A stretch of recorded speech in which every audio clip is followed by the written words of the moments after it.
Good day, good day, good day, good day, good day. Welcome to Yebo Tutor live stream. Help. It's been a minute, but the good thing is that we are back. Wake up your friend, wake up your roommate, and tell them that it's about to go down. We are back like we've never left, and now we are ready to prepare for the final exams, which is about to start.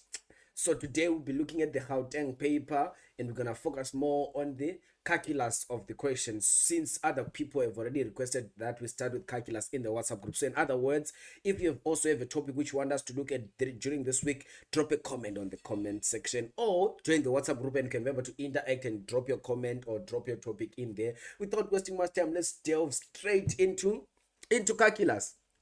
If you need all the basics of the calculus and all the step-by-step stuff, also in the Yebo Tutor videos, we have a video which explains everything about the calculus from first principle and how to derive the power rule and applying all the rules which we have until we do the calculus function. Then everything will be sorted for you. But in these tutorials which you're gonna have from this week, this whole week, next week, it's more into practice questions and timing ourselves that we work on time.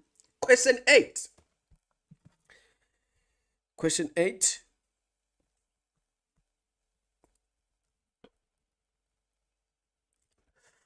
If f of x is equal to negative 2x, so we are given f of x which is equal to negative 2x squared plus 3x. Now they say that find f, the first derivative of x from first principles, which means we need to use the long method without doing shortcuts. So let's do that first quick because we don't have time.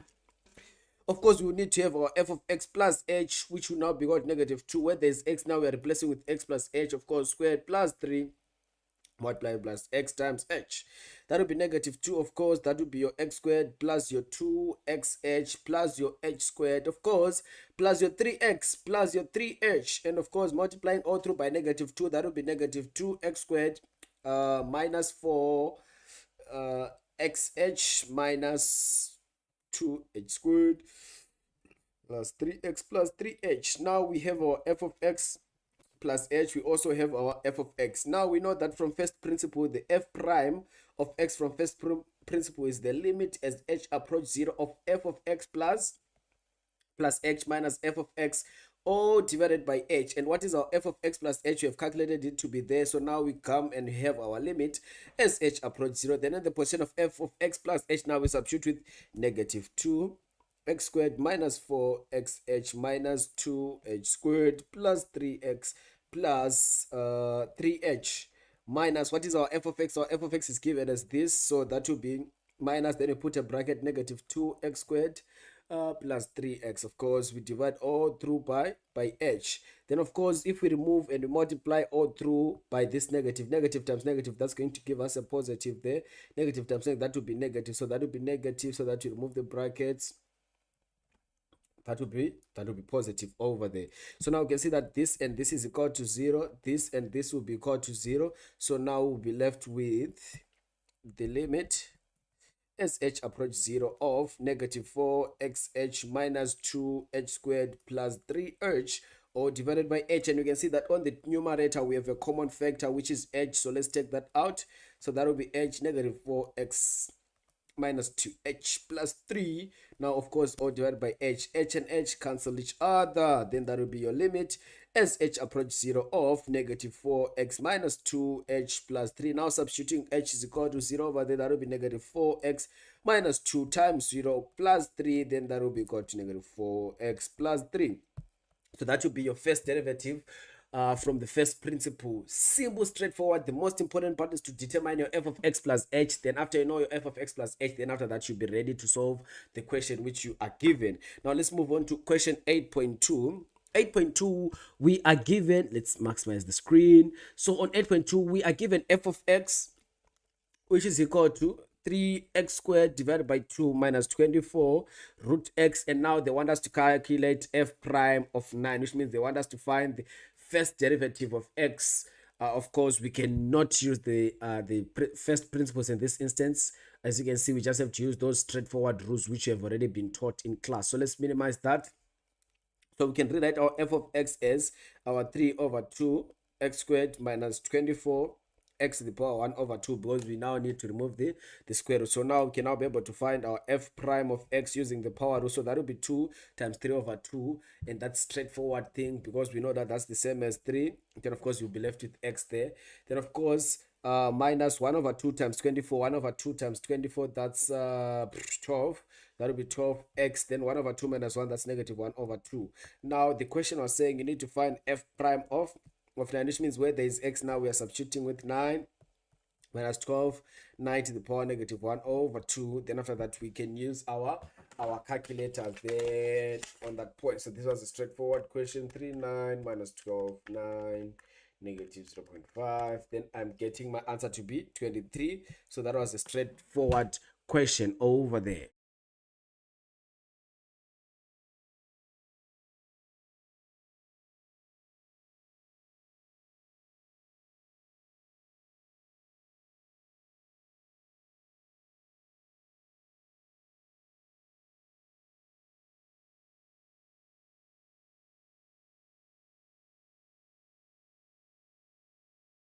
Okay, moving forward to the next part of the question, which is question number 8.3.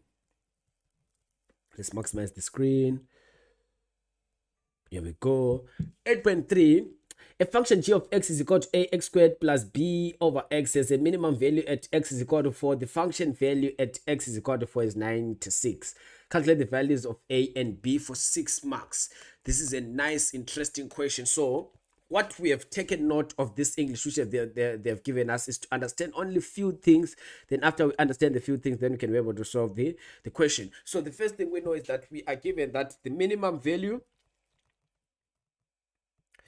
in this question is at x is equal to 4. That's what they told us. And we know that we need to find the g prime of x, which is equal to 0 at x is equal to 4. So now let's do that. Okay, so we are given g of x, which is equal to ax, let's double check that, ax squared plus bx. Now that part can be rewritten as, also it's b over x. Yes, this can be the same as g of x is equal to ax squared plus bx to the power negative 1. Now we can look for our prime, g prime of x, which will now be equal to your 2ax plus, that will be negative bx to the power negative 2. Then on that point, we say that we need to look for our g prime, or the g prime of x will be equal to 0 at minimum. We know that. And of course, that would just be equal to 2ax minus b, x negative 2 is equal to 0. And also we say that at this minimum our x is equal to 4. So now we substitute here in this equation with x is equal to 4. So that will be 2a times 4 minus b, 4 to the power negative 2 equal to 0. Then that will be 4 to the power negative 2. That's 1 over 4 squared. That's 1 over 16. So now we end up having 8a minus b over 16 equal to 0 over there. So this will now be 16 times 8. 16 times 8. 128. If we multiply all through by 16, a minus b is equal to 0. So that can be our equation 1.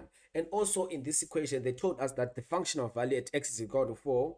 At x is equal to 4, we were told that our g of x will be equal to 96. Okay, so now this is easy because we are already given our g of x, which is equal to ax squared plus b over x. So which means at g is equal to x is equal to 4. So that will be a 4 squared plus b over 4 is equal to 96. So that will be your 16a plus b over 4, which is equal to 96. Then from that point now we can now be able to calculate whatever question which we want to calculate, because we already have the values which we are looking at. So if we multiply all through by 4 on both sides, that will be 64a plus b, to remove this 4 over as the denominator. So we multiply everything by 4. Let's use a different marker.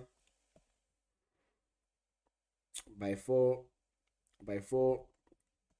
So this and this will cancel, then I left with b. Then 16 times 4 is 64. The same thing which we did also above there. Then 96 times 4, that will be 384. Now this can be our equation 2. So now we have equation 1 and equation 2. So we can make B the subject of the formula on both instances, okay? So that can be 64A minus 384 is equal to, nope, B is equal to 384 minus 64A. That can be equation 3. Then also B is equal to, from the first one there, which we got there, so that can be 128A is equal to B.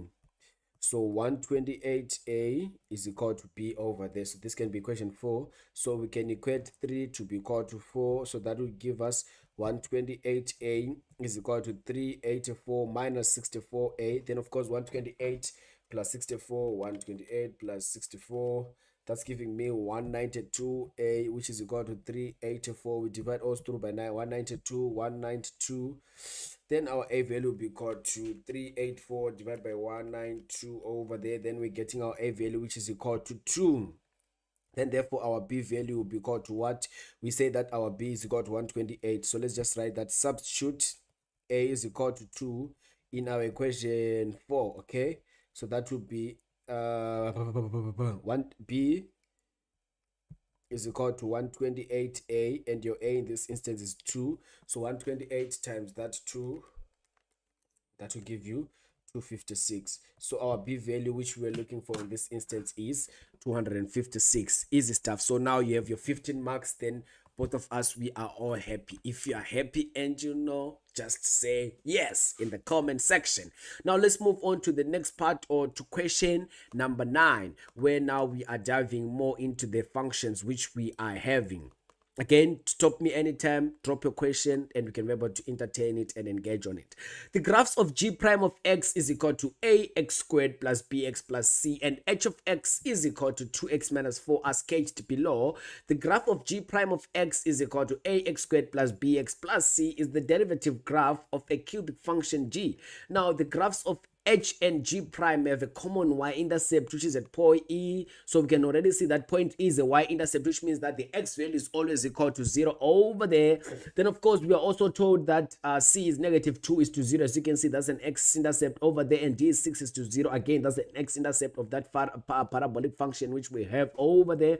Then of course point A is the x-intercept of h. Okay, we can see that, which means the y value of point A is already equal to 0, because we know that the x-intercept, we let y to be equal to 0, and point B is the turning point of the function g. So which means that point B can be calculated by saying x is equal to negative b over 2a, and of course you can substitute that x value in the original function so that can get the y value of the turning point. Now, proceeding forward, we can see that we are also told that line AB is parallel to the y-axis. This is interesting. Parallel lines. Now, write down the coordinates of point E. We said point E is the y-intercept, and we know something about the y-intercept. And you can see that point E is also in the function of h. And in the function of h, we are given, let's write this down. Question 9. We are given our h of x, which is equal to 2x minus 4. We are also given our g prime of x, which is equal to ax squared plus bx plus c. So now on number 9.1.1, they want the coordinates of E, and they already told us in the reading there that point E is the y-intercept, which means it has the x value by is the y-intercept, which means the x is equal to 0. So now we only have to calculate the y-intercept over there.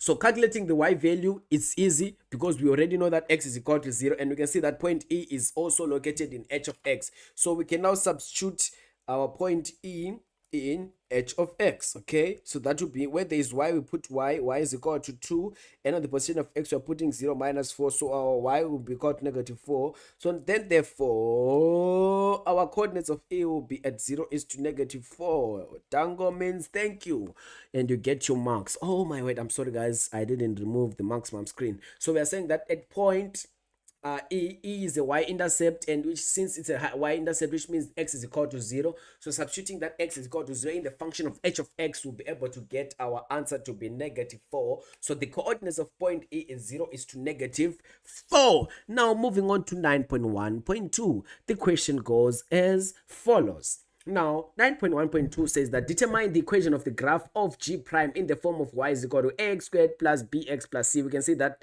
that form of the equation is given in terms of the standardized form of a parabolic function. And what we know about that G prime, we know that that G prime is a parabolic function, and we are given the 2x-intercept, which is negative 2:0, as well as point D, which is 6:0, and of course point E, which we have already calculated. So this is already easy, and we can calculate this equation by using our x-intercept formula of the parabolic function.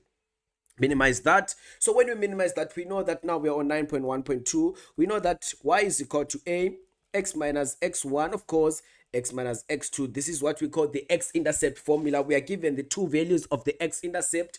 We are told that it's at x is got negative 2:0 and also at 6:0. So these are our x-intercept, which we will be using so that we can be able to get the answer. So now let's substitute so that we can get the answer over there. So that will be y is equal to a x plus 2, of course, multiplied by x minus 6. Then of course we are also having the point E, which is 0 is 4, negative 4. So now we can now substitute point E, right, in this equation. Let's say this is equation 1, in equation 1 over there. So on y now it's negative 4 equal to a. On the position of x, you're substituting with 0, so that will be 0 plus 2 multiplied by 0 minus 6 over there. So that will be negative 4 is equal to a 2 by negative 6. That will be negative 4 is equal to negative 12. A divided by negative 12 divided by negative 12. Come on!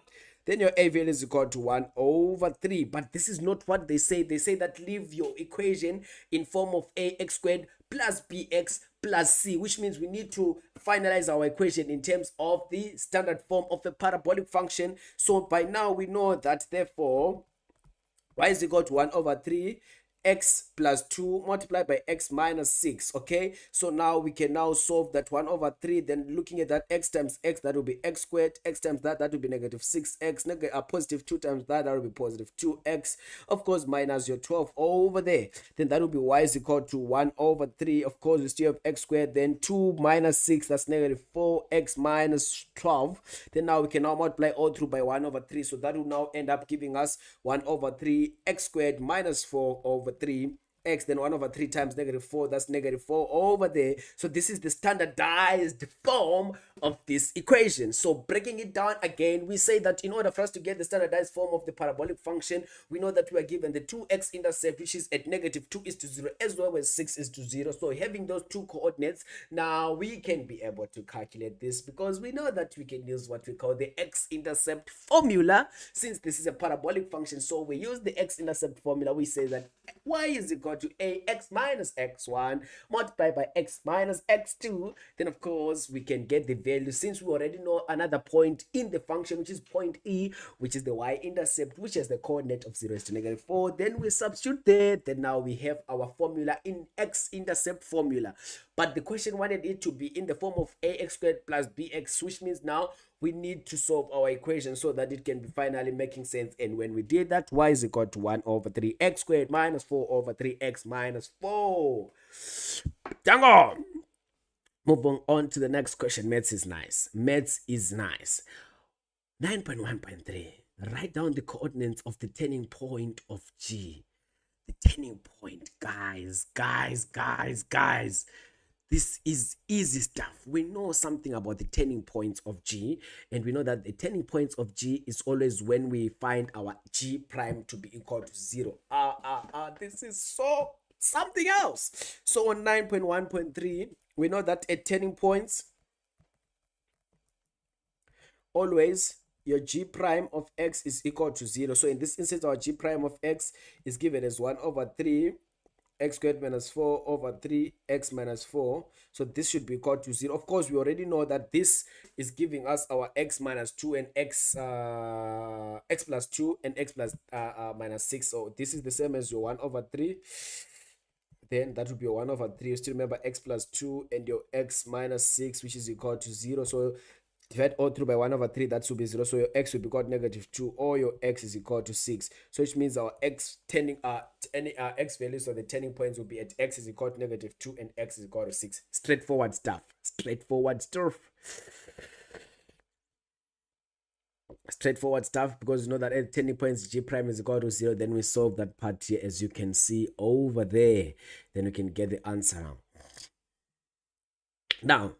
Write down the x-coordinate of the point of inflection of the graph of G. Point of inflection now of the graph of G is now something else. How do we find the point of inflection? We know that in order for us to find the point of inflection of a function, we need to find our f prime prime. Okay, so if we can find our f prime prime, then of course now we can be able to find our point of our point of inflection. So that would be 9.1.4. So for point of inflection,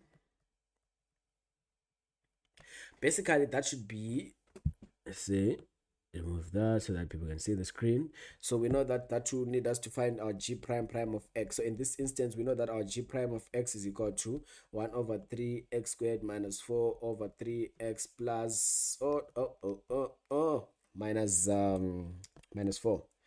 So that would be the g prime prime, which means that would be 1 over 3 times 2. So that would be 2 times 1 over 3 times 1 over 3. So that would be 2 over 3 x minus 4 over 3. So we are saying that at point of inflation, we know that our g prime prime of x is always supposed to be 0. So that will now have our 2 over 3 x minus 4 over 3 is equal to 0. Then now we solve for x. So that will be 2 over 3 x is equal to 4 over 3 over there. If you multiply all through by 3, that will be, or we can just divide by 2 over 3, divide by 2 over 3, then your x value is equal to 2. So the point of inflection is at x is equal to 2. It's an easy question again, because we know that we need to find our f prime prime of x. Now let's look at 9.1.5. Okay, explain why G has a local maximum at x is equal to -4. Guys, it has a local maximum at x is equal to -2, because we can see that when, let's just write that English, let me write it for you over there. Okay, so we can see that for x is less than -2, g prime of x is greater than 0. So we can see that the gradient of g is positive, and for the values of x immediately to the right, immediate right of -2. So we can see why that is our answer, and we can explain it in that way. Okay, now given h of x is got 4x cubed plus 5x, substantiate whether it's possible to draw a tangent to the graph of h that has a negative gradient. Okay, 9.2, that's a substantiation question. This is again easy, because we can find the gradient, and we know that the gradient of the function is always the f prime. So if it's less than 0, then we can be able to solve that and substantiate that. So let's do that now. So that will just be easy stuff, so that we can say that a negative gradient. Okay, so we know that we need to look for our first derivative there, so that we can have the function. So we're given h of x, which is equal to 4x cubed plus 5x. So we can say that our h prime of x is equal to your 12x squared plus your 5, of course. Now, and your h prime of x should be less than 0. That shows us our negative gradient over there. So that will give us 12x squared plus 5 is less than 0. Then we can see that then therefore our 12x squared is less than -5. Then your x squared will be less than -5 over 12. So we can see that then therefore this is impossible. This will be impossible for a square.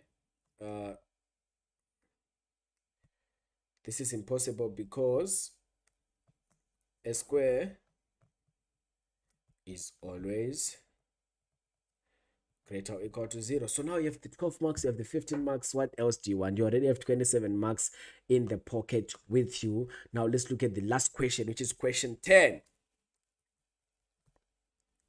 Now on question 10, the diagram below shows the plan of a veranda which is to be built onto the corner of the cottage. A railing A, B, C, D, E is to be constructed and around the four edges of the veranda. It is given that AB is equal to DE is equal to X. Okay. AB is equal to DE is equal to X. Okay, no, it's fine. BC is equal to CD, BC, where is BC?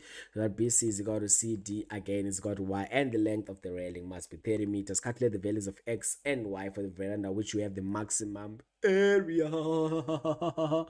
So now this is where the fun begins, okay? So what is important is to understand that FE, first point, is equal to FA, okay? So that can be great for us to understand that your FE is equal to, let's see if I minimize that. Here we go. Yes, so you can see that our FE is equal to our FA, and that will be equal to our Y minus A X. That's the first point, which is important. Now let's calculate everything now. So when you say AB plus your BC plus your CD plus your DE, so that everything is calculated, so that you end up having us our 2x plus our 2y. Okay, then from that point we know that the total length, they say that this should be equal to 30 meters, so our 2x plus 2y is equal to 30 over there, so that will be your 2y, which is equal to 30 minus 2x, then you divide all through by 2, then your y will be equal to 15 minus x. Okay, so that will be what we have over there. So of course now we know that we can have our area of a to the ax as a function, that will be y squared minus your y minus x, then of course we square that, then of course that will be the same as y squared minus, then multiplying all through this, that will be minus your y squared plus 2xy minus your x squared over there. Then of course this is the same as y squared minus y squared, it's 0. So now we end up having your 2xy minus x squared.